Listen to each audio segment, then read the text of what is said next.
So মৰমৰ ছাত্ৰ ছাত্ৰীসকল এক্সাৰসাইজ 6.1 ৰ কোৱেশ্চন নম্বৰ 3 আৰু 4 টো মই আজি কৰি দি আছো তোমালোকক কোৱেশ্চন নম্বৰ 3 ইয়াত কি কৈছে তোমালোকক চিত্ৰ 6.15 ত angle PQR equal to PRQ তেন্তে প্ৰমাণ কৰা যে angle PQS equal to angle PRT এটা তোমালোকৰ কোৱেশ্চন তেনহলে আমাক দেখুৱাব লাগে কি এইটো কোণৰ সমান ফাইন তোমালোকে লিখিবা সলিউশন তাৰ পিছত দিয়া আছে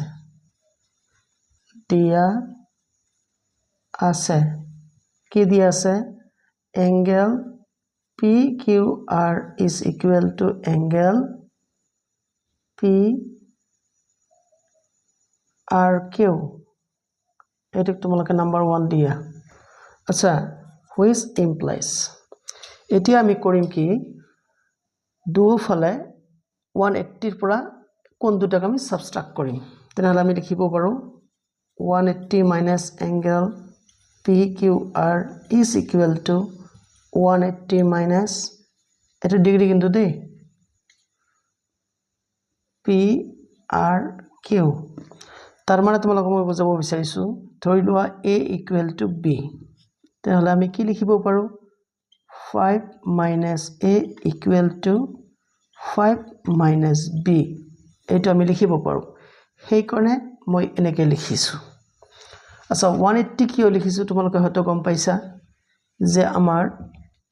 এই কোণটো আৰু এইটো কোণ মিলি হ'ব 180 ডিগ্ৰী ঠিক তেনেকৈ এই কোণটো আৰু এই কোণটো মিলি 180 ডিগ্ৰী এতিয়া implies তোমালোকে চাবই পাৰিছা এই দুটা 180 ডিগ্ৰী তেনহলে 180 ডিগ্ৰীৰ পৰা যদি তোমালোকে এই কোণটো মাইনাস কৰা এইটো কোণ মাইনাস কৰা তেনহলে কি পাবা নিশ্চয় তোমালোকে পাবা PQS angle PQS equal to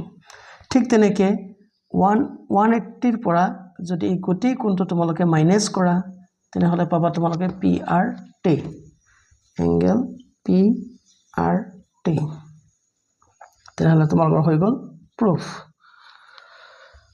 এতিয়া তোমালোকৰ কোৱেশ্চন নম্বৰ 4 কোৱেশ্চন নম্বৰ 4 ত কি আছে চিত্ৰ 6.16 ত যদি x + y =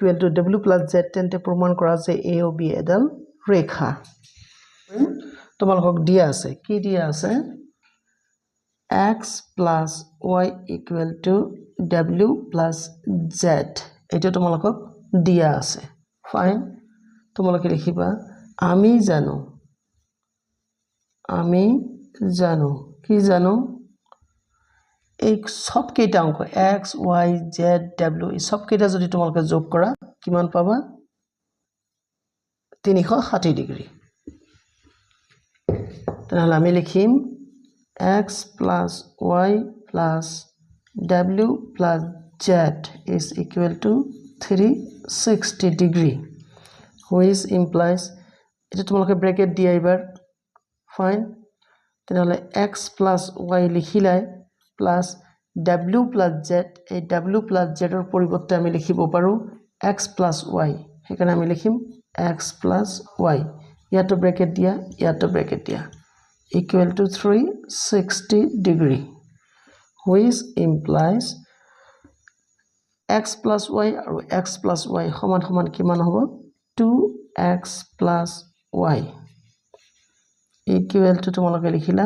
360 degree এতিয়া 2 দি তোমালোকে কাটিব পাৰা 2 18 36 0 আছে 0 লগাই দিলা হৈ গল ডিগ্ৰী তাৰনে কি বুজিলা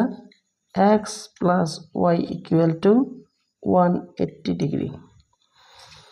তেনহলে এটো কি হ'ব সৰল কোণ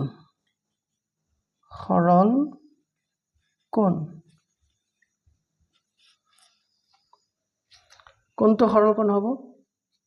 x + y মানে হ'ব তোমালোকৰ a o b তানে এই গোটেই কোণটো হৈ গল তোমালোকৰ সৰল কোণ which implies angle AOB equal to 180 degree which implies এতিয়া AOB তাৰ মানে এই কোণটো যদি তোমালোকৰ 180 ডিগ্ৰী হয় তেনেহ'লে আমাৰ এ ও বি কি হ'ব এ ও বি সৰল ৰেখা হ'ব সৰল ৰেখা হৈ গ'ল তোমালোকৰ প্ৰমাণিত proved আশা কৰিছোঁ তোমালোকে ভিডিঅ'টো ভাল পাবা লাইক কমেন্ট শ্বেয়াৰ কৰিবা আৰু প্লিজ মোৰ চেনেলটো সাবস্ক্ৰাইব কৰিবা চোৱাৰ কাৰণে ধন্যবাদ